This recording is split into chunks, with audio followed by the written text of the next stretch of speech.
I'm Kate Royse. I'm the Chief Digital Officer at the British Geological Survey, and I'm here today chairing this fantastic conference about encouraging people to publish more data. So one of the things that we've realised with my two hats on as co-editor-in-chief at the Geoscience Data Journal, which is by the Royal Meteorological Society, and also I was formerly a trustee of the Geological Society and professional secretary. The importance of publishing your data is a very big thing for me, and that's what we want to try and encourage you to do today. So I've got a few introductory slides so that we get all together. So first of all, just so that you know what we're going to do. So we've got 3 talks today. Our first session is about using fair data principles, and we've got Douglas going to give us that presentation. Then we have Garry Baker from the British Geological Survey and our National Geoscience Data Centre talking about the challenges and options for publishing a data set in differing data repositories. And finally, we have a presentation by Luca on the basics and benefits of writing a data paper. And we will follow each session with Q&A to enable you also do drop questions in so that we can pick them up from here.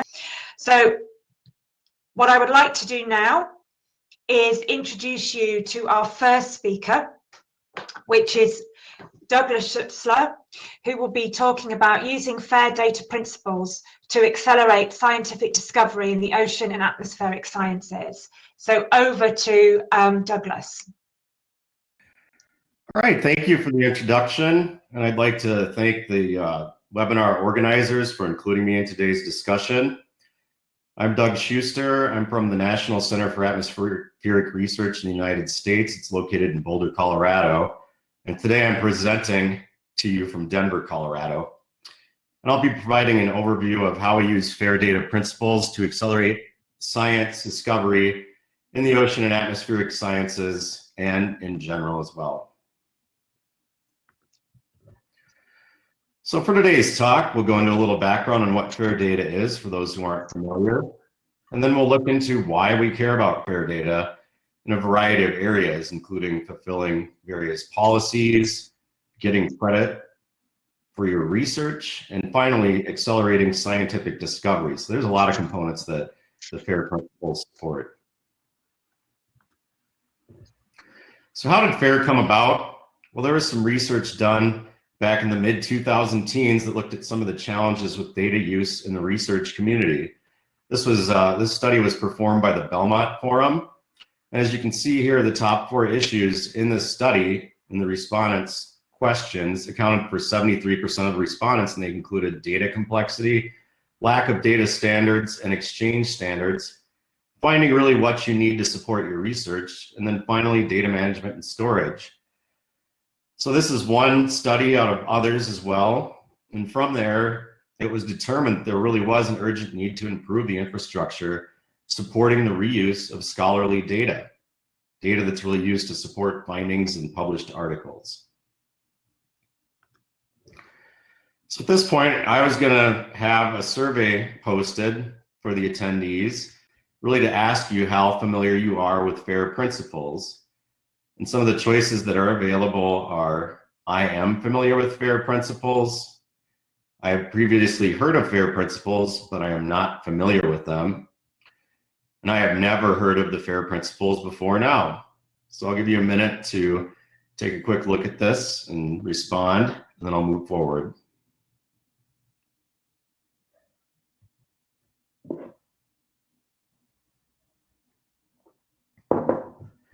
Okay, well, so far we actually have a fairly even split for those who have responded, which makes sense for this audience somewhat and is good to see. Most of you, over 2/3, have heard of or are familiar with FAIR principles. In prior studies that have been completed, including the State of the Open Data Report, which is an ongoing study that's been going on from 2016 to the present, that's organized by Figshare, the same question's been asked. And in that question, in 2018, it was determined that around 60% of the respondents didn't know what fair data principles, had never heard of them before, and this dropped a bit to 55% in the 2019 version of the study. And I haven't seen the results from 2020, but hopefully the familiarity level amongst the research community continues to grow as we provide outreach so that we can really inform researchers of the importance of these principles. So I'm glad to see here that over half, around 60%, are familiar or have heard of the fair data principles in today's seminar. So for those who haven't, what are the fair guiding principles? Well, really they're out there to help us solve some of the problems that were highlighted in that first study that I presented. We want data to be findable, generally accessible. We want data to be interoperable as well as reusable. And that's really, these principles are out there to address challenges such as not being able to find or access data that's associated with the publication, having to contact the author in the past, for instance, which can be a challenge. So getting into this a little bit more, fair data principles, which really also apply to software and all types of digital objects that are out there. Findable, one important thing for findable is assigning a persistent identifier to metadata which describes a data set and registering this information in a searchable resource. Why is the persistent identifier important? Something such as a digital object identifier, which can point to metadata for either a digital object or even a physical object. Web links change over time, so a persistent identifier will always resolve to the appropriate web link for a resource. Accessible, well, this is something that's important for retrieving data via machine-to-machine interaction versus having to contact the author or having to have human intervention. So that involves having a standard protocol such as HTTP, metadata remaining accessible even when data are no longer available. So if somebody writes a paper and they cite a data set, the digital object identifier will resolve to the metadata in perpetuity, hopefully, so we know what that data set was, even if the data set's been retired for some reason. On the interoperable side, this is more about the metadata that describes the data. So we use formal, broadly applicable languages to pass along this metadata, such as XML or JSON. We use standard vocabularies, so the definitions are common across communities, and qualified references as well. So the metadata points to the resources where the data are located and accessible. And then finally, for reusable, we need rich, accurate metadata that describes the characteristics of a data set. So if a user comes in that's unfamiliar with it, they can get the information they need to be informed on what the data set covers. We need clear licenses that describe who can use the data set and how it can be shared, provenance information that describes how a data set was created, and then finally, use of community standards for data files and formats. So common community tools can read and access data for follow-on analysis. So this is a little bit of background on what the fair data principles are. Another challenge in the community is having consistent expectations. We talked about policies out there across publishers and funders and other avenues. And then a project was put together by COPDES back in the mid-2010s as well. And the goal of this project, that's named the Enabling Fair Data Project, is to accelerate scientific discovery and enhance the integrity, transparency, and replicability of data that's used to support publications. So a couple of the objectives of the project, which are with the goals of taking care of some of the fair data principles that we've just discussed, is really nurturing a community of fair aligned data repositories. And it's really up to these repositories to take care of the F, A, I, and R that we just discussed in a number of ways in collaboration with the researcher. So they're really responsible for taking care of a lot of those different things and supporting researchers with documentation, guidance, citation support, and curation. Another challenge, as I mentioned, is getting policies to be aligned across different publishers. So we want researchers to have a common experience as they deal with different publishers. So a goal of this project is to get the publishing community to align their policies to establish a similar experience for researchers where data, software, and technology will be available through citations that resolve to repository landing pages, and then availability statements for data and likely software in the future are provided. So we're looking for a common experience, support open science principles, and being able to build upon the research of others. And one key to this is that data are not placed in supplemental information. It's in a machine readable and accessible resource such as a fair-aligned repository. So a little bit more about the state of the open data report that's been ongoing since 2016. This is basically a study that's led by Figshare and includes survey results from a collection of articles and global industry experts. It's been the longest running study on the subject. It was started in 2016 to examine attitudes and experiences of researchers working with open data, sharing it, reusing it, and distributing it. And actually, the number of respondents has grown significantly from the survey was first started to around 8,500 responses in 2019. And I'm sure it's a little bit more this year. I don't have that information right now, but I'm going to show a few results from that study here in the next couple of slides. So there are a lot of concerns out there, and I deal with this with our researchers here at NCAR, at the National Center for Atmospheric Research, and sharing their data. And they're all listed here as responses to one of the surveys that was provided through the study.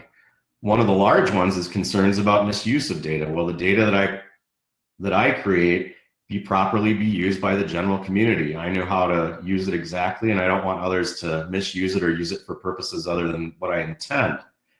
And then another big one is credit, not receiving appropriate credit or acknowledgement for the product that you produce.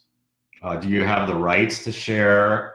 What are the issues with copyright and licensing? So that's up to an institution in a lot of cases to provide that information. What's our institutional policy in terms of licensing and copyright?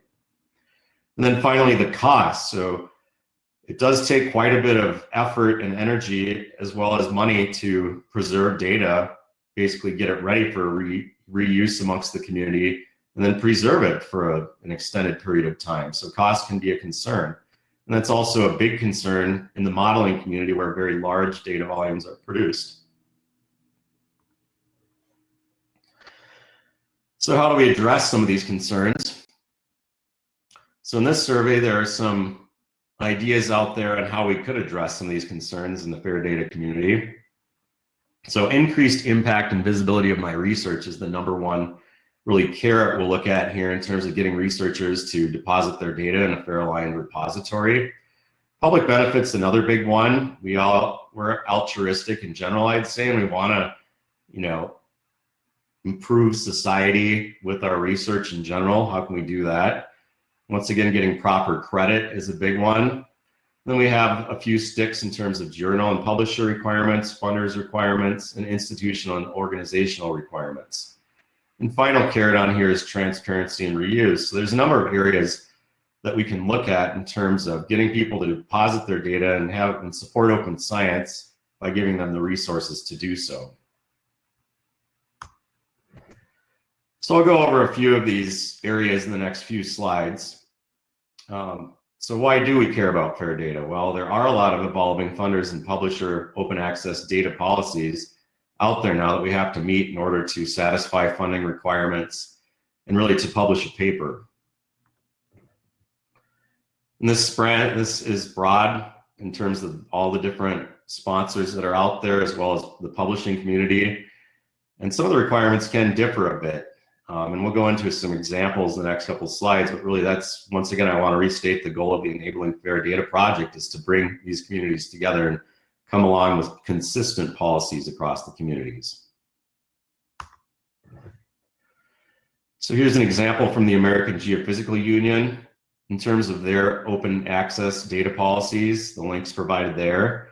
So if you're going to publish a paper in one of the AGU journals, the AGU journals actually have specific guidance for each journal, but in terms of the general guidance, the data that supports your research and visualizations in your paper must be deposited in a trusted repository that supports FAIR principles. So that's depositing your data in a fair-aligned repository. And then the next section is about the data availability statement. For each data set that supports your research, both a citation and a data availability statement must be present. The data availability statement just provides the opportunity to describe in a bit more detail how you can access the data and how you might have accessed the data to support your research versus just putting a link to something. The American Meteorological Society also has some text that's similar to AGU, and I think this is consistent across many publishers that are out there that I've read about. Authors are expected to have archived core research outputs to valid Fairline repositories, if possible, following the enabling fair data principles. This means that article supplemental materials should no longer be used as the primary archive for data. And then the next section on the data availability statement again. Authors are expected to include a data availability statement section in their manuscript immediately following the acknowledgement section. So a lot of this is new to some of the senior level researchers that are out there, and at our organization, NCAR, we've had to deal with people that are scrambling at the last minute to deposit their data or request to deposit their data in a repository so they can publish their research in one of these publications. And that can be challenging if the data is in a proprietary format, the metadata is lacking. There's a lot of work that goes into really preparing data for use at that stage. So really what we've been trying to do at our organization, and what I'd suggest when you start a new project or even a proposal for a project, is to confirm a number of different things during the planning phase of a research project, such as what data are covered by your funder expectations for open data access. If you plan on publishing in selected journals, what do they expect for data sharing and software sharing in some cases? Just data used to generate figures in a paper? Is it a bit broader? Additionally, we ask that you think about what data repository you might use at the conclusion of your project. And that's going to be the discussion in the next talk, so I'll leave that to the next talk. But that's important because there can be costs included with some repositories. And how do you deal with those costs? Do you build those costs into your proposal budget? Do you have other venues that can pay for repository support costs and even preparation costs that might be needed on your end to prepare data to make it in a reusable structure such that it can go into a repository?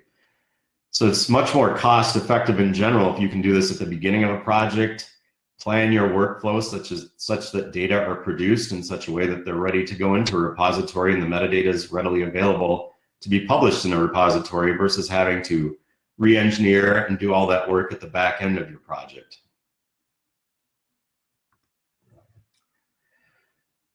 So now we'll look at a few of the benefits, the carrots that were listed in that study. So these examples come from the Research Data Archive and NCAR, which is the product that my group's responsible for. But why do we care about fair data? For transparency and reuse, standardized metadata is provided. So many of you have probably used data and have seen dataset landing pages like this. But all these different fields are basically standard fields that fill out metadata, such as ISO standard metadata in the community. And then they are used to populate XML versions of what you see on the web page or JSON versions of what you see on the web page.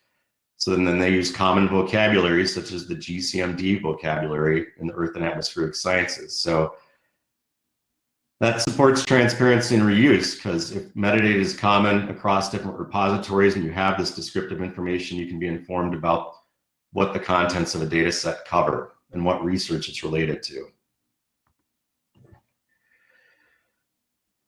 Another area is credit. That's really big in that study.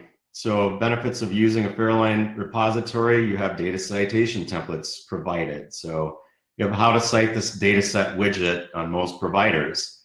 And this supports transparency, reuse, and credit, and makes it easy for others to cite your data set in a paper they might be writing that refers to your data set.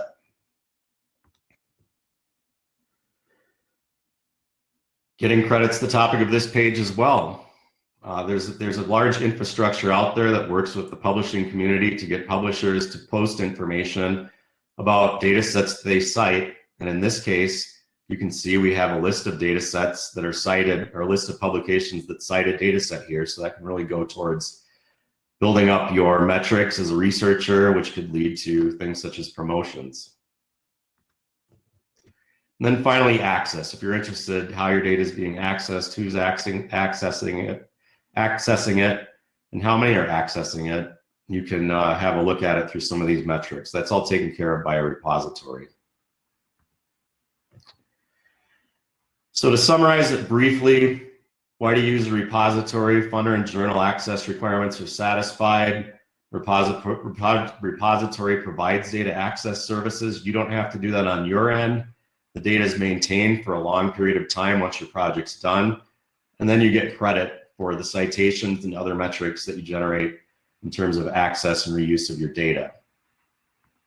In terms of public benefit, there are projects that are coming out there now, such as this Department of Energy announcement in the United States, where there's a call for fair data to advance artificial intelligence for science. And this is really important because that's really what artificial intelligence is built on: rich, fertile ground of data sets. And the fair data principles really enhance access and discoverability of data that can be used to support this discipline.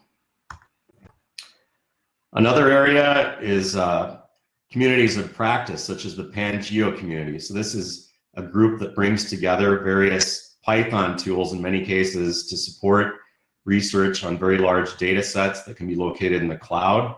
So without fair data stores, these communities won't know that your data exists in many cases, and we can't add that information as fertile ground to support these types of research communities. And I'm nearing the end here, but finally, one of the challenges that we've seen in our research community are dealing with simulation data and some of these requirements for publishers. So simulation projects may include very large data volumes that are costly to preserve and challenging to access, in the tens to hundreds of terabytes to even petabytes. So the National Science Foundation funded a research coordination network in the past year that's looking into this problem, determining best practices for preservation and replicability of model data. The link's on there if you're interested.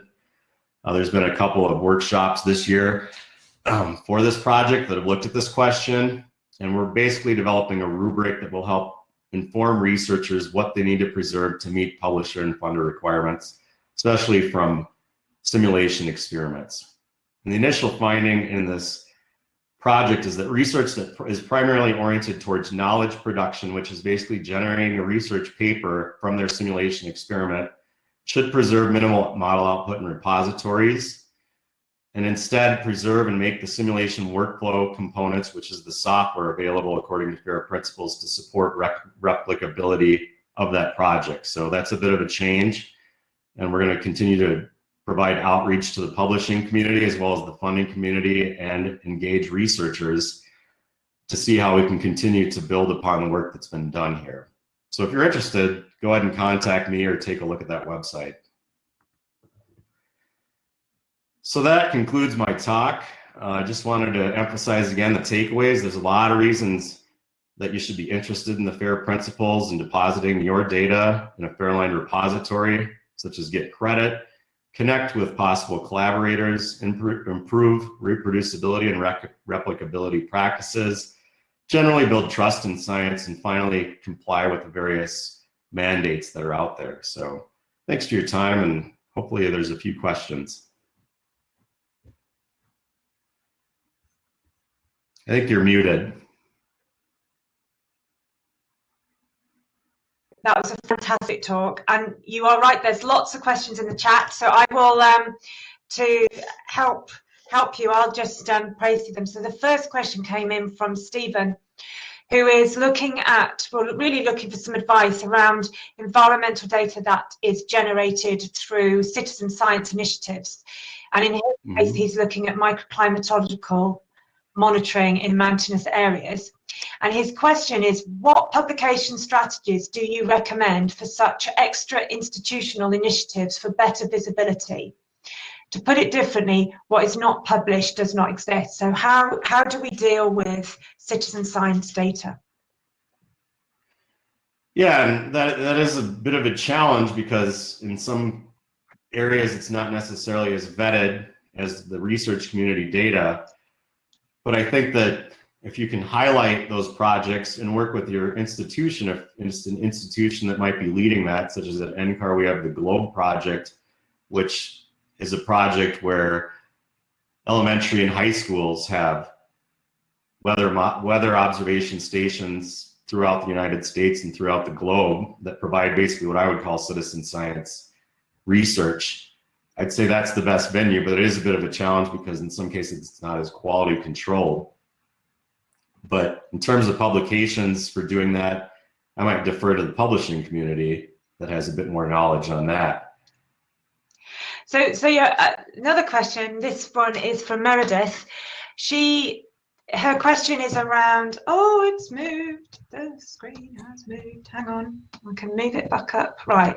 Sorry, Meredith. So do you find that there is mixed definitions for the term data? For example, many folks want raw data for maximum reuse, but published data are processed and products derived from the data the author collected. So what's your view on that?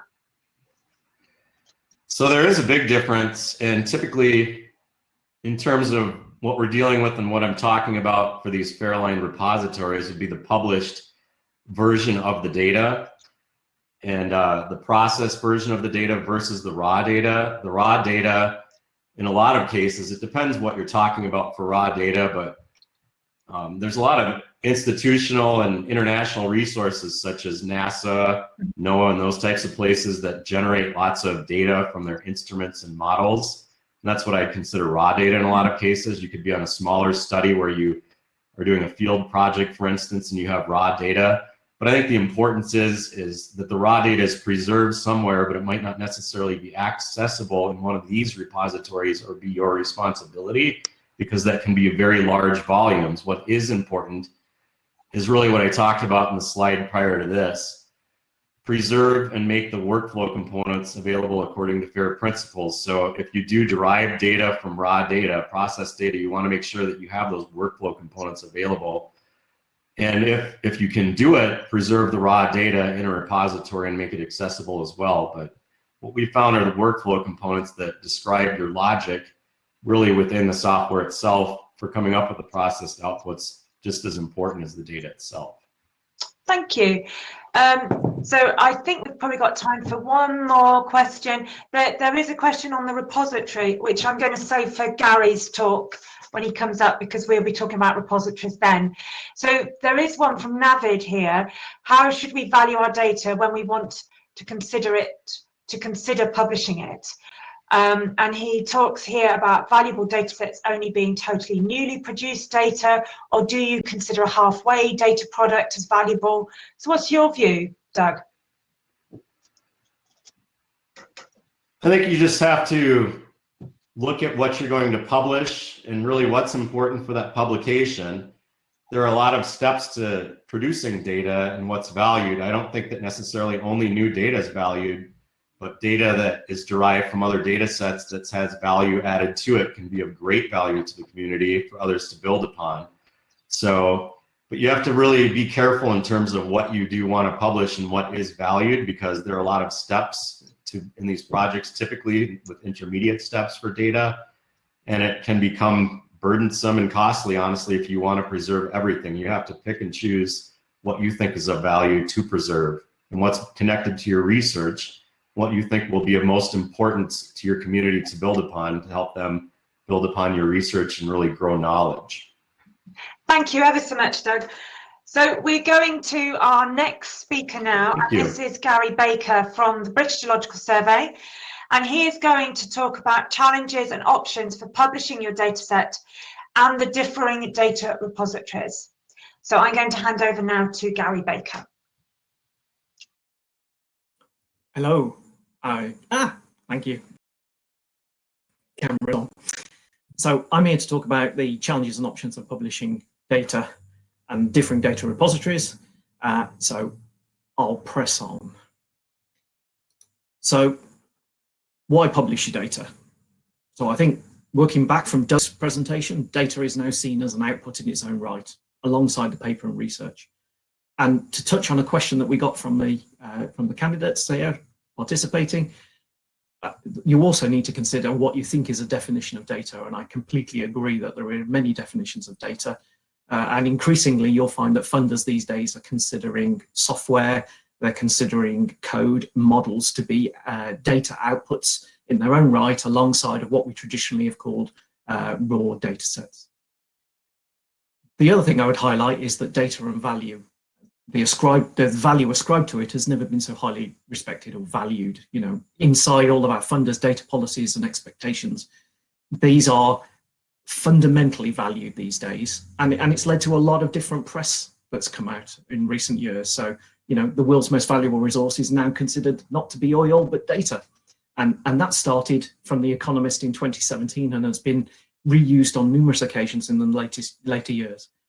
And also, we've got data is the new oil, and that, you know, that shows the level to which this you know, people are now talking about data and what we can do with data. A bit of note I've put on the bottom of this slide: we need to be very aware of the negative press and perceptions that can exist when data is hidden and not released. And I think one of our questions highlighted an aspect around that. Increasingly, we expect open data and we expect research to be published, to be peer-reviewed. And if it isn't, then we are naturally cautious, and that's something we need to be careful of. So, some of the drivers that push why we need to publish. Well, obviously, you've got national government and regional policies, and open data has pretty much traveled around the world these days. But, you know, the data beneath the graph, the transparency of science, we need to be encouraging the peer review of science, and equally the future data reuse. We have got to mention funder expectations. Quite often, most funders that you take, you know, funding from, even aggregated funders, have a data policy. They are looking to generate impact from the data that they have upon the research projects that they have funded. You know, they're looking for new scientific research, trends and patterns. They're looking for reuse outside of the original source scientific domain, and they are looking to support multidisciplinary societal research. They want to show the value that they, as funders, bring to the world at large. And therefore, we need to be able to demonstrate that impact. And part of that is built around what we do and manage and how we deliver and make accessible that data. And increasingly, and I can speak from a UK perspective here, the economic aspect of reuse in commercial services and products is of value and consideration alongside academic research. We've got an awful lot of different policies, and we've mentioned in the previous presentation an awful lot about FAIR, and I'm amazed at the amount of different projects that now have FAIR in their title. Enabling FAIR, Go FAIR, FAIR's FAIR, FAIR Principles. You know, they are on all of the large research programs. Quite rightly so. We need to make sure that we're managing our data in aligned to FAIR principles. And the repositories themselves are now picking up with their own acronym based around trust and looking towards the trust principles that demonstrate their FAIR compliance within their repository. But we've got other initiatives that need to be considered as well around data for sustainable development, and there are many others. And lastly, as Doug has quite clearly identified, and we've got a presentation afterwards, it's about citation. It's about gaining credit for yourself or your team and the reuse of the data sets in a similar fashion to the H-index that otherwise has gone for many years alongside papers. But we're talking about now DOIs for data sets and using them as a measuring of their citation and reuse. So what are the options that presented to yourself? Well, you know, it's very complicated. There is a whole raft of them. Working from your own organization, and institutional repositories are now increasingly common in almost all academic organizations and commercial organizations, through journal and publishers, and there's a whole raft within journal and publishers. Either they have their own repository or they have their traditional use in supplemental information. We'll come back to that one later. Or lately, a lot of them are recommending domain or community repositories that they consider to be approved, that they would encourage you to put your information in. From there, we move into generic data repositories like Figshare or Dryad. We've got a whole host of domain and community data centers and repositories that have been built by scientific domains over many years. Then we've got funders, data centers and repositories, because increasingly funders, large organizational funders, have their own ambitions to manage their data in accordance with policy and compliance. So they have those. And quite often that sits very closely with national and governmental data centres, which very often carry the authoritative or mandated status of holding this information within different countries and making them available. In two different colours at the bottom here, what I've got is research infrastructures and storage attached to large compute and analysis centres. On research infrastructures, I think we will find these days that the final ambition here is, I think they will hold aspects of data and they will make data available, but they're still new and growing, and we need to see exactly where the landscape falls on those. Storage attached to large compute analysis centres, and experience here in the UK would be Archer and some of the large compute environments. These are not repositories for the storage of your data. They are temporary holding areas for data during processing steps. They may hold the data for 3 or 6 months, but I think you'll find that on time, normally on a 6 or 12-month cycle, they will clear that information out. That's about holding areas to utilize that large compute facility. There are some examples where there are large compute analysis centers that also have large storage data centers by the side of them, but quite often the two are sometimes different and managed differently. You need to be very aware of that. So let's break that down a little. So let's talk about some of the different types of data centers and repositories and what they're known for, or maybe what some of their limitations are. So I'll start at the local level with your own institutional repository. By far the strongest benefit of these is they're very internally focused and they will meet the needs of your own organization brilliantly. They will have a strong organizational focus. What you'll find though is because they're for your institutional repository, for your own organization, they'll probably have limited access and registration barriers to gain access to them. So they'll work for your organization, but not for the wider promotion of your data very easily. They are by their definition generic. They will therefore have variable standards and they may well be of variable quality. If we move on to the domain or community focused, by far their strength is normally that they're very high data quality. Were set up by a community or a domain to hold that information for many years.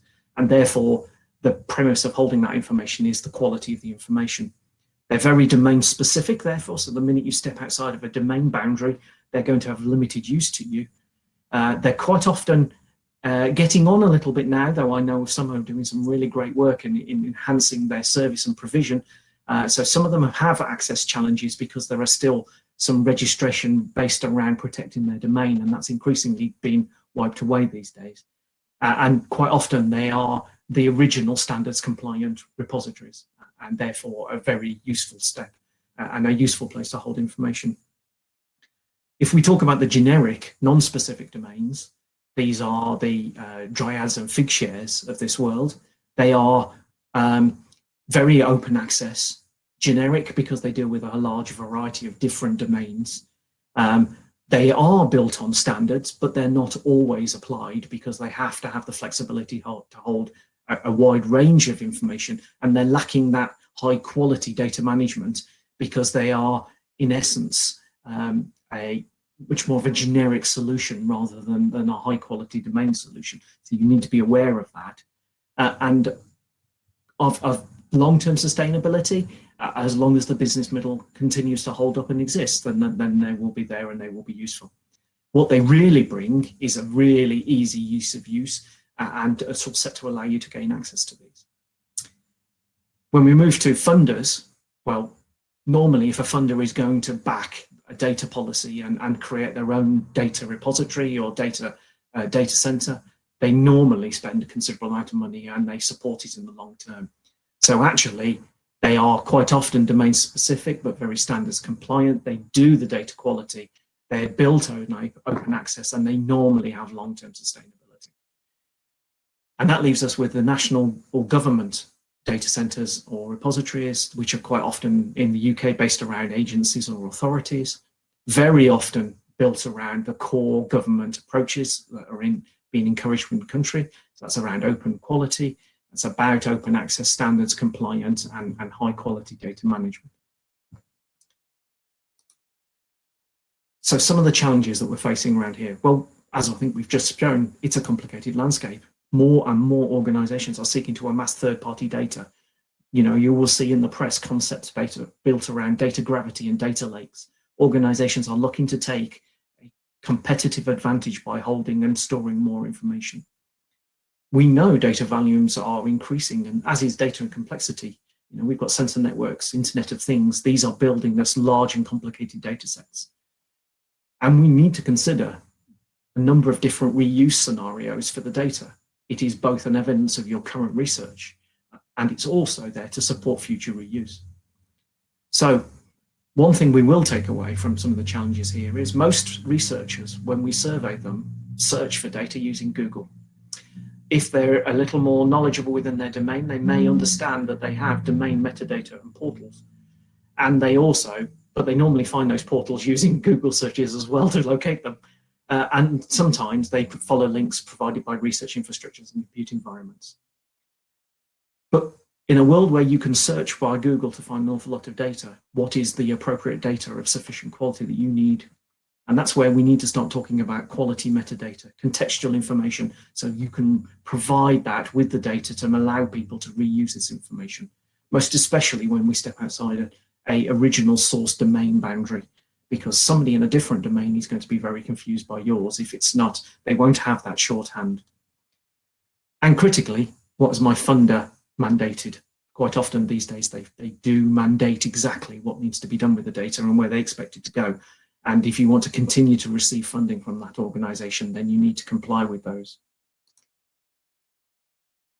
What I will say is the best data management and preservation is undertaken by experts within the source domain. I don't think anybody disagrees with that. People within your own source domain are best placed to manage and look after that information.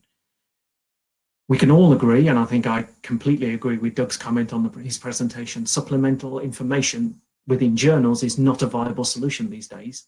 It was traditionally used to hold graphs or a subset of the data that supported the paper, but rarely ever held an entire data set. Therefore, was not a full representation of the data that supported the original paper.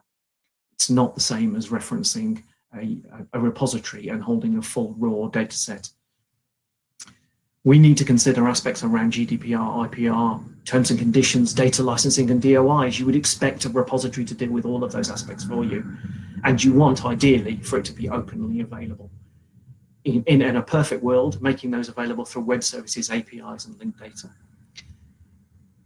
In a perfect world as well, metadata is aggregated into new and higher level search interfaces. So it should move up to domain search interfaces. It should move up to government search interfaces. It may even end up in global interfaces, and that can be seen.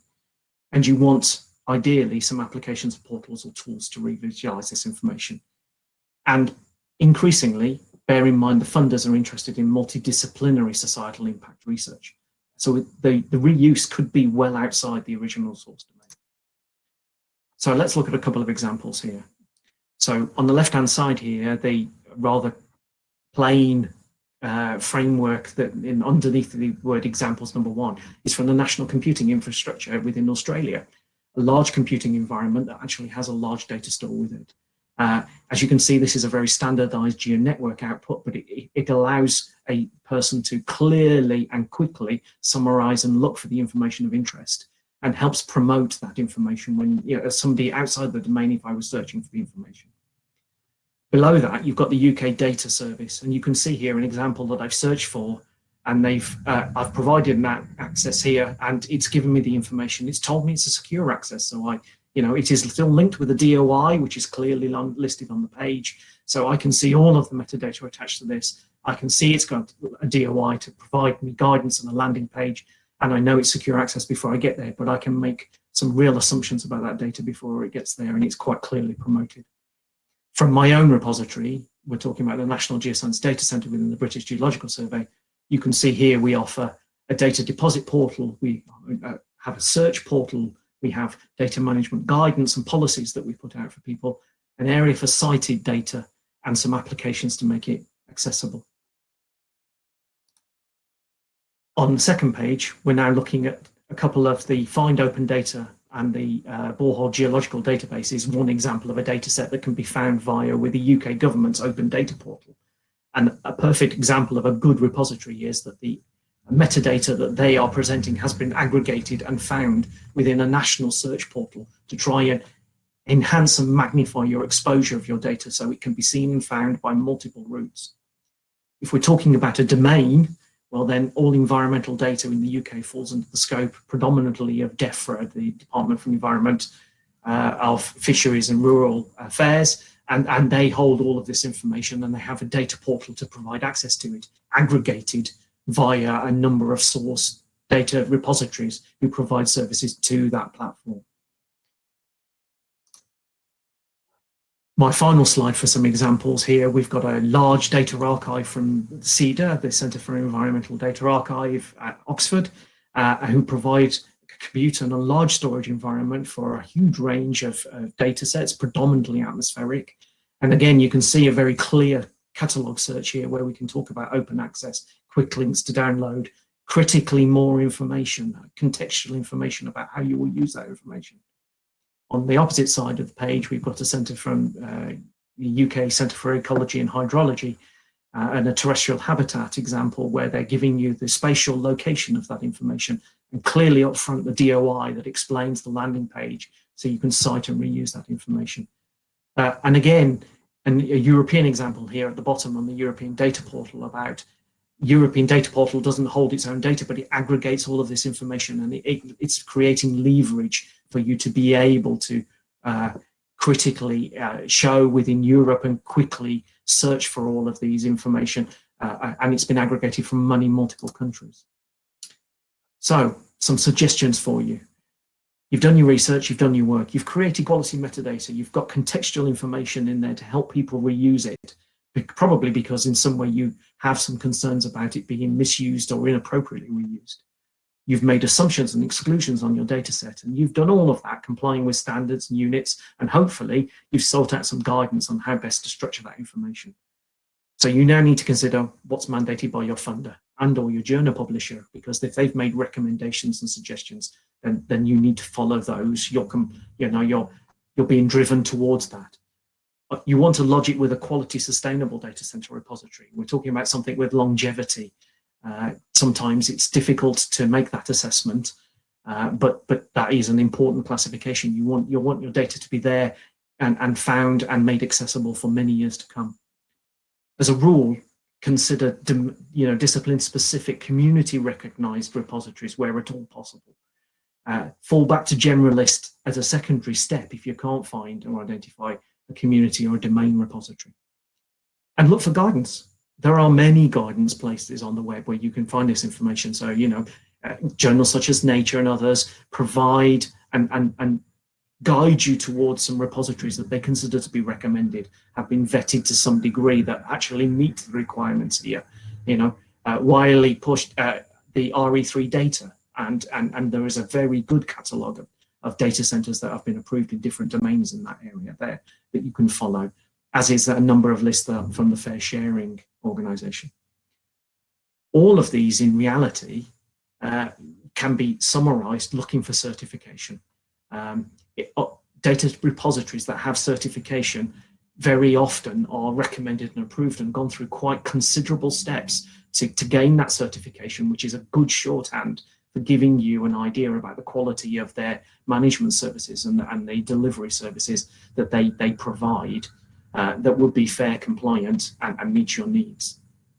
So as I say, it's a badge of demonstrating a professional review by that data center. And consider this landscape while you're working in this area. It is complex. You are looking to magnify or enhance the exposure of the data that you've created. You're looking for compliant metadata, aggregators, managed and preserved data. You want it available in applications. Ideally, you're looking to make sure that in future it can be machine accessible. Thank you. Thanks ever so much, Garry. That was a great presentation, and we've got quite a lot of questions that are coming in from everyone. So the first one was from Hilary around the term repository. It's a bit generic and can encompass various ways of accessing data sets. So what's your view? What is a data repository, and what is the term for that? Yes, I think like we said, the definition based around data can have many different meanings to different people and different groups. I think the word repository and data center can have different meanings to different groups depending on how long they've been utilizing it and where they've come from. I kind of lean, as I would expect to, from a digital background to the word data center, but I consider my word data to be all inclusive. And therefore, I prefer that slightly more than repository. Personally, I just feel it demonstrates slightly more the proactive management and reuse of that information. And I like that term slightly better than I do repository. But I don't have a problem with the word repository, and I tend to use data center and repository fairly interchangeably. But I do agree it can be a little generic. So it's a challenging one in that area. Thanks, Garry. Paul has asked, data held by private corporations is not mentioned, yet they hold an immense amount of data, which is usually not open or fair, but which may well be useful. How do we improve access to such archives? Is that something that a repository such as yours should be looking at, Garry? So yes, so we do, and you are right. There is a considerable amount of private sector information that would be of great value in an open domain and could be reutilized. I think we have some challenges based around this area, particularly as people are looking to aggregate and hold more information themselves and see it as a possible competitive advantage by holding some of that information, not necessarily releasing it. Personally, myself, as our data center has looked to try and build relationships with different domains and public sector and private sector organizations and take data donations in an open vein to make them available. The carrot I use is that they are donated their data and complying with government open data policies, and there's a lot of good public press to be gained from aspects of that. Because ultimately it's not about buying this information up and then trying to buy out the right to deliver it, which makes it challenging. But it's different, I would find, depending on which subdomains we're talking about. Some are way more open to sharing than others.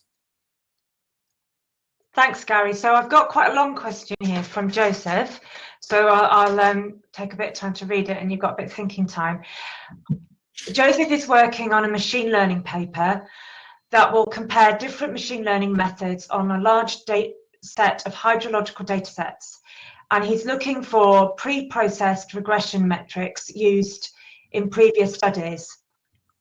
And he's having trouble finding data sets like this. Where should he look? That's a hard question. That is a very hard question, and Joseph, you've asked a very good question there, because increasingly we are finding people knocking on our doors as data center managers, and people are saying, very interested to do some additional work in AI and ML, and I'm looking for data sets in this area. I think what you're unfortunately, the answer for you is you're going to find at this point in time, you're right at the front of the cutting edge of what you want to do here, and that quite a lot of these data sets either haven't been ingested and made openly available as source information at this point in time, and that what we really need to do is talk to you about where we could signpost some data. But I have been having some discussion with some UK agencies about the fact that we need some part worked up data sets ready for AI and ML to help support some of these initiatives, but we haven't got many of them available at this point in time.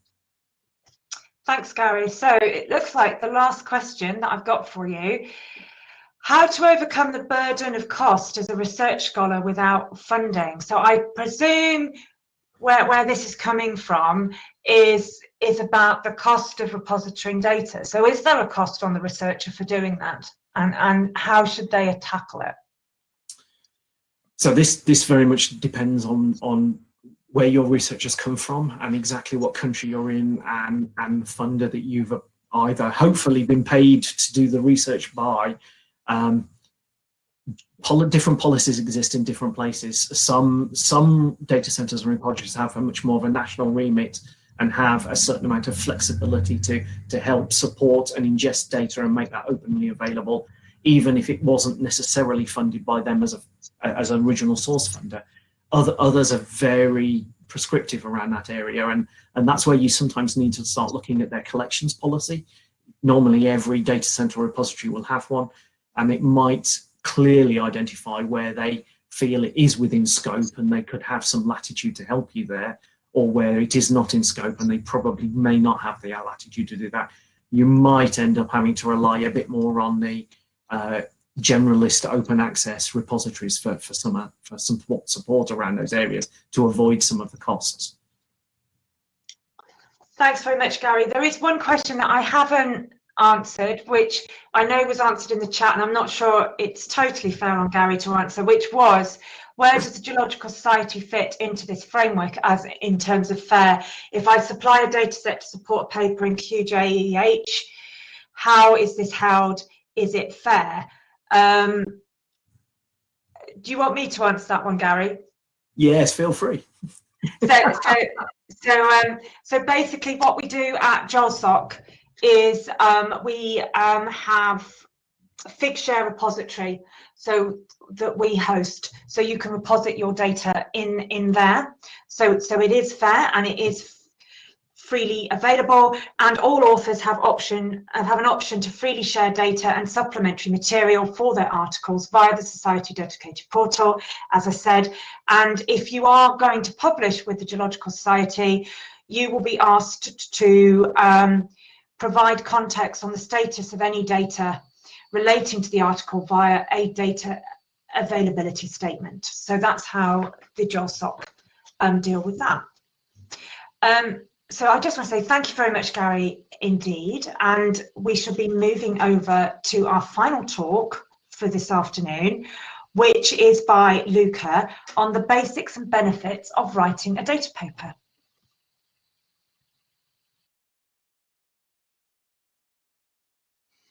Good afternoon, ladies and gentlemen. My name is Luca Brocca, and I welcome you to this webinar on the basics and benefits of writing a data paper. First of all, a few words about myself. I work at the National Research Council since 2003 in Italy at the Research Institute for Geo-Hydrological Protection, and since 2019 I am Director of Research, and among others I am Associate Editor for different journals like Geoscience Data Journal, Frontiers, Journal of Hydrology, and Scientific Reports. But I want to underline here the research topic that I have followed in my career, because they speak about the use of data in my research. Because at the beginning I was a field hydrologist, making many measurements at a small spatial scale. And after a while I became a hydrological modeler using this data, and I suddenly understand the value of such data for modeling. In 2015 I started using remote sensing product as an end user, and so again the value of remote sensing data is important in my research, and latterly we are also becoming a developer of remote sensing product and datasets. So the data are behind all my research career. Where might a data paper come from? Once you have collected your datasets, you might be suggested also by your supervisor to first publish your journal paper with your data, second, publish your second journal paper with your data, and after a while publish your data. Yeah, that's behind the evolution of academia, currently the concept of publish or perish that we want to overcome. And a better habit should be thinking about the opportunity for an accompanying data paper when you are writing a research paper. Why? And first, what is a data paper? A data paper is a scholarly journal publication whose primary purpose is to describe datasets. It allows you to provide a citable journal publication that brings them scholarly credit, to describe the data in a structured form, and to bring the existence of the data to the attention of the community. How to write a data paper? Many journals like scientific data or Geoscience data journal have a good template for writing and structuring data paper. First, you start from the introduction, describing the article and the idea why you have collected or you have developed these data sets. Then you have to carefully describe your data sets, the experimental setup for the acquisition of the data, and how you have developed the data. You have also to be very clear about the access to the data sets, the location, the formats, the accessibility, how to read the data, how to use the data. And finally, in the conclusion, you have to, to be clear about the limitations and not only of the potential value of the data sets. An example of data paper for myself, it is a global data set of rainfall that we have produced from 2007 to now. And as we want to publish a data paper, first we have to publish the global rainfall data set on a repository. Here in this case it's another repository, and then we have submitted the paper because the paper asked us to have the data set in a public repository. This was not good at the beginning because first we have to publish the data set, but at the end the results was that our data set has been used and validated in 3 international journal papers before that our paper was published, and that was a good surprise for me. And so actually we started to improve the data set, updating it every 6 months, and currently the impact of the data set is quite important, and is nothing similar happened to my research career before, because we have, for instance, more than 15,000 downloads of the data sets and several papers mentioning and citing the data set, and also the research network of our research network has increased a lot. This is an example of the number of papers. As I mentioned, this paper was published in 2019, and since then the number of papers using our approach, our concept has increased a lot. And so we continue to promote and facilitate the use of the data sets to improve the impact of the data in the community. And so we wrote and we make public the code for data reading and data extraction, the codes for developing the methods. So if you want to start from the original satellite data and to develop our products, you are able to make it. And the codes are developed in different programming language like MATLAB, R, and Python. And also we make promotion on social networks to make aware as much more people as we want of the availability of the data sets. And of course, we use the data also in new journal papers in our research projects. So why writing a data paper? Answering even a simple scientific question requires a lot of choices that can shape the results. What does it mean? It means that when you collect the data, you process the data, you analyze the data, and then you get your scientific result. But this path requires a lot of choices that can change the results. And so many high-level journals, also news in science, are going in the same direction. When possible, make data, method, and code open to verify. Because the science might be wrong, but if you are able to correct or to verify or to test science, it is much more important. Another good paper to read for understanding 10 simple rules for the care and feeding of scientific data. I have highlighted some of them.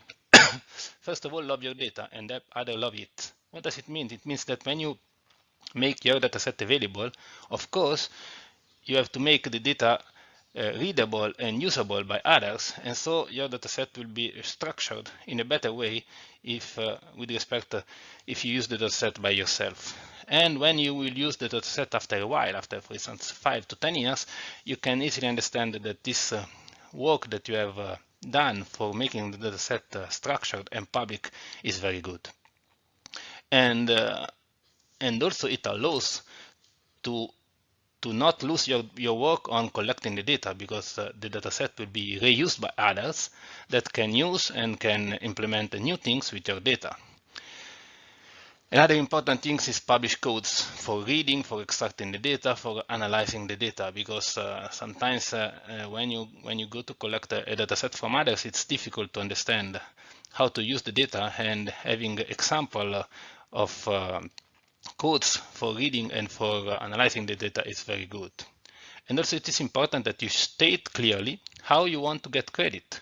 If you want to get credit like for a publication, or to be acknowledged as a first author, or whatever you want, it should be clear when you write a data paper. And it's also important, very important to me, to reward colleagues who share the data properly. When I say properly, it's the same as before. Your data, if they are able to share the data in a proper way, that you are able to read and to use the data, it means that you, together with the colleagues, you are advancing science. What are the benefits in writing a data paper? I started from 3 main points that came in my mind at the beginning, and that was also in the abstract. And I also opened a quick survey in Twitter, and the 3 points were: the benefits are to contribute to reproducible science, to get potentially many citations, and to expand your research network. The winner was contribute to reproducible science, but it's much more interesting to me the feedback and the suggestion that I get from Twitter. Indeed, one of the benefits is allow an easier and more aware solid reuse of the dataset, as I mentioned before. But I like a lot this second point: give credit to all those associated in all aspects of the datasets. Many people are involved, for instance, in data collection, management, and elaboration, and typically they are not visible in the publication. And writing a data paper, you give credit also to them. And of course, another point was to apply open science and FAIR principles. Other suggestions that I get from colleagues on the benefits in writing a data paper were, for instance, peer review will provide you feedback on how to improve the structure of the datasets to make it much more useful for the others. You will improve the traceability and transparency of the findings, because actually publishing a dataset and the code, your research paper is open, and other researchers can do the same analysis that you have done. And in this case, you are sure, and also the reader is sure, that your results are robust and are correct. You can educate the other to make the same, actually to achieve these important results. You will allow a major discoverability of the dataset. As I mentioned before, our dataset was really discovered from many people, and that was really unexpected to me. Increase the user confidence and robustness of the quality of the dataset, because making it public, it's everybody can test and verify the quality of your datasets. And of course, you will improve scientific records and the overall concept of open access science. But probably you can see also some drawbacks in writing a data paper, because actually you have spent a lot of time in collecting data or to produce a dataset, and you are giving for free your time to others. Or even worse, you can make easier to others to publish something important with your data. And in the concept of publish or perish, you will lose your competition with others. But it is wrong, because it's not clear. It's not true that you are going to give your work to others, because you will have the credits for the data you have collected. And much more important is that your target and our target as scientists shouldn't be to publish a paper, but should be advancing science. And publishing a data paper, you are going to advance science, because you are going to allow others to contribute with your data to advancing science. This is something that, it's one of the important and citation by Isaac Newton that said, if I have seen farther, it is by standing on the shoulders of giants. Yeah, this is science. Science is based on what has been done before than you, and you can contribute to science adding some bricks, some important contribution for advancing science. So In conclusion, what is the keep home message? First, publish your data and codes.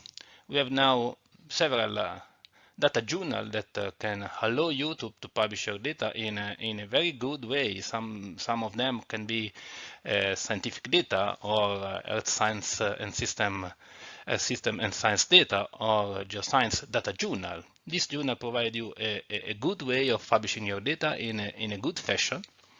And at the end, publishing your dataset is not only good for you, but it's very good for science. Because as I mentioned before, and I want to highlight again, publishing your data, you are really advancing science, and you are allowing the others to test, to verify, and to improve science by using your data. And you will have all the credits for that. Thank you very much for your attention. Luca, I'm going to ask my the other presenters if they'd like to join me just to help me with answering questions on Luca's presentation, if they would like to come back on screen, hopefully. That's lovely, at least. Thanks, Doug. Nice to have someone to join me. So we've got some interesting questions already. So first question is, what happens if the data paper is rejected and my data set is already public in a repository? Should I remove the data set from the repository? I'm going to ask Garry. I don't know whether you heard that, Garry, as you were coming on. Should you remove a data set from a repository if your publication gets rejected? What's your view? No, I don't think you should. I think ultimately you should be, if you're going to stand on the shoulders of giants and expand science, then you need to put your paper, your data set within the repository and make it openly available. Admittedly, yes, somebody else might come along and want to write another paper on top of that data set and publish it some other way, but you will have had the paper, pre-prepared. I think there should be some way to actually refresh the paper in such a way and then publish it and on top of the repository. I think that would be fine. So in both of your experience, where the impact of writing a data paper and getting your data published, how do you feel that we can quantify that? Because it's something that the data centers are often asked to be able to quantify.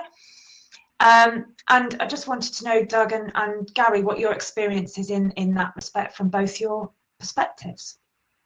So, well, I'm happy to start. We need data papers and we need the metrics on top of the citations. So, in reality, we're at a point in the process where we know what it will generate, but we don't have a large body of evidence yet from which to be able to show. I think it will happen. Yeah. I think it will be there. It will be a metric that we will use as a data center and you will use as a journal. And it will be critically important to show the reach of science and what we're doing, but we're not quite there yet. What we need is for people to really get on board with writing data papers, and for us to. There are about 3 different systems for chasing through getting citation from different DOIs at the moment. I assume there'll be consolidation and in that marketplace ultimately. Doug, what's your view?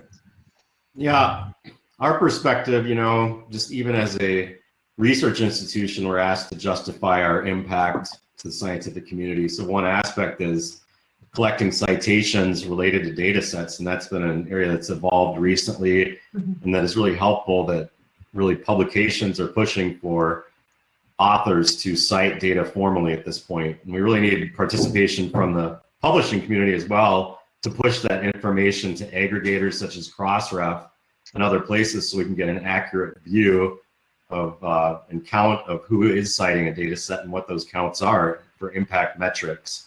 And the data paper, having that there, a data paper is typically connected. There's related resources for a data set, and a data paper would be that. So we have to find better ways to look at the citations of a data paper itself and include that in our metrics package as well, I would say.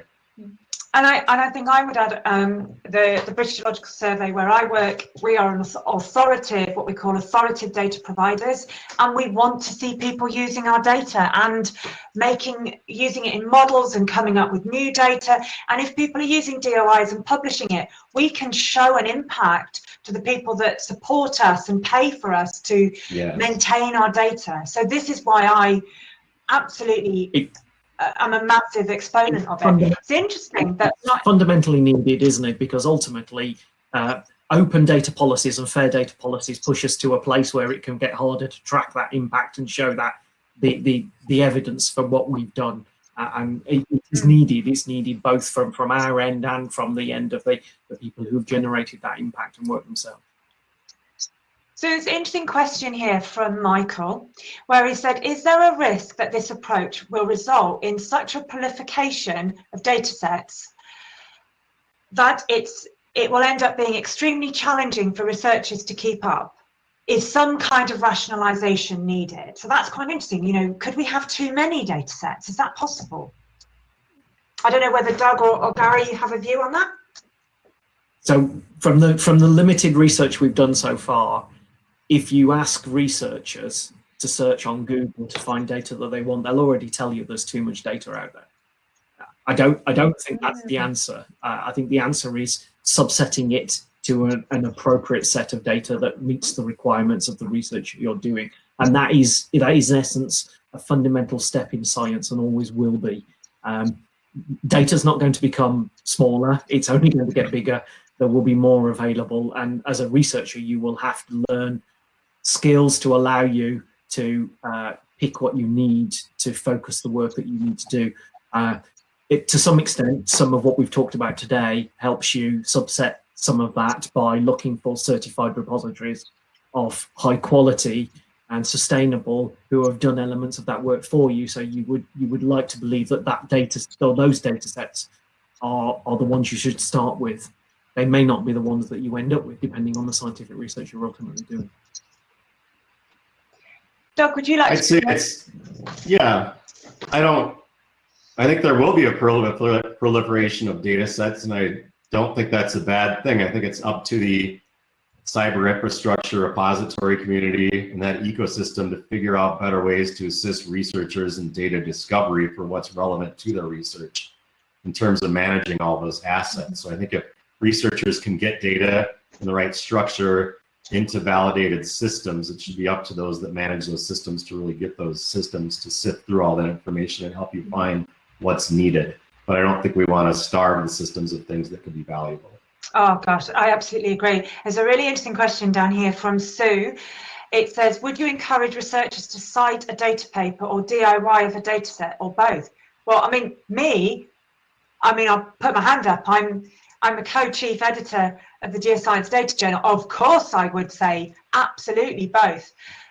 But I'd be interested in your view. Say, Garry. Yeah, both. I don't see you do. There's nothing holding you back from citing the paper that explained the data set that you use and the data set that actually has got a DOI attached to it. I think that's what we consider that best practice.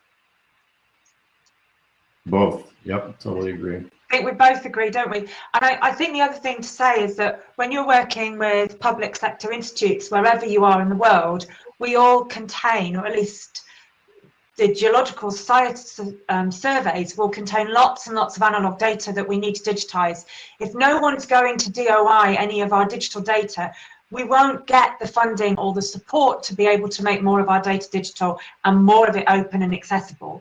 So it really helps us. It helps your public sector institutes a lot if you're publishing, as well as having validated science. We've got another question from John. What about data that has to be redacted before publication at provider's request? Clearly, someone should hold a key to the full data. Is that something BGS could do in the UK? Well, I'm going to have to direct that to Garry, because I think that's definitely a Garry question. So off you go. So this is a difficult one. So in reality, within a science-funded regime that we find ourselves in the UK, if there needs to be some redaction, that's normally done at the time of donation to us. So we would hold a redacted copy So maybe we were redacting some information from GDPR regulations around some personal information contained within that information. We will either have provided guidance to redact that information or to anonymize the results to the data set that then is supplied to us, and we will make that available. We don't redact at providers' request at a later point than that, because that would get very complicated, and we could have many tendrils talking to many data donators on an ongoing basis. So that's how we deal with it. We also are not beyond deciding that some of the information is most appropriate for a different data center. So in our own area, if somebody's done an awful lot of geoscience research, but actually social science aspects of geoscience research, sometimes it's a different data center that we'll consider that to take that information on, something like the UK Data Service for the Economic and Social Science Research Council is much better placed for that information.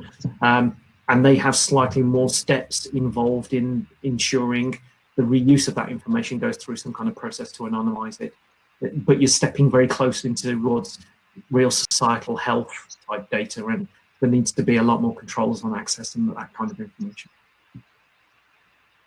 Doug, I don't know whether there's anything from your perspective from the United States that you would want to add there. I'll just say within our institution, we have a formal committee and process for dealing with those types of issues, so it's consistent across all data providers. So I have a great question from Navid. Do we get credit and citation for both data paper and DOI of the data set, or just for one of them? Will the DOI of the data uploaded in the repository be visible, for example, on our Google Scholar page? Now, this is quite important for academics, particularly. I don't know who would like to take that question. So ultimately, you'll get the credit for both. So, you know, that's why I think you should do both. I'd also encourage people to look at getting an ORCID ID if you want a unique identifier for you as an individual. So we're talking here about Google Scholar pages, but ultimately ORCID is where I'd encourage you to go and have a look. Register as an ORCID ID. You can register all your DOIs and links to that, and then that's you as a unique individual, and you can see your entire career history and what you've delivered from that point. Those are the kind of persistent identifiers, or PIDs, that will begin to chain systems together, and that's what you really want to do. Then at some point, if it doesn't do it already, Google Scholar will pick up all that information automatically and present it. Yeah, I'll just echo that. The ORCID ID is basically your persistent identifier that you can connect all of your research products to, and then all these various search engines and aggregators can connect that information together. I'm not sure if Google Scholar currently includes the DOI of data uploaded to a repository or not. I'd have to check into that. But the ORCID ID connecting it would be facilitate that in the future. Yeah, definitely. And I think we can't highlight this enough, how important to do both, and how important it is that as you're doing your research, all research generates data, and how important that is to actually think about not just publishing, you know, your results, but also making time to publish your data as well. So we have an update on Google Scholar, does identify data sets and DOI ID. So thank you for that. That's fantastic. And Doug's put up the link to the ORCID.org pages, which I too will really encourage you to get yourself sorted with an ORCID ID. We have had occasions whereby we get considerable amounts of data donations from people who've got very similar names, and you'll be amazed how easy it is to find that somebody else has been appropriated with research and work that you have done. So ORCID is a perfect way to make sure that you have a true track record of everything that you've done within your career. I've just realised the time, and we've come to the end of our session. I do hope you've learned something, enjoyed it, and that we've encouraged you to publish your data. If you want to see this again, pass this on to other colleagues, we will have this provided as a link to everyone else after this meeting. So we're going to be doing that. I just want to thank everybody behind the scenes. There's a whole group of people from the Royal Meteorological Society that have been helping us put this on today. So thank you very much to them, and thank you very much for everyone else attending, and thank you Doug and Garry, and also Lucas, who couldn't join us live but provided a presentation beforehand. So thanks everybody, and have a good evening or morning or afternoon or night, wherever you are. Thank you. All right, thank you.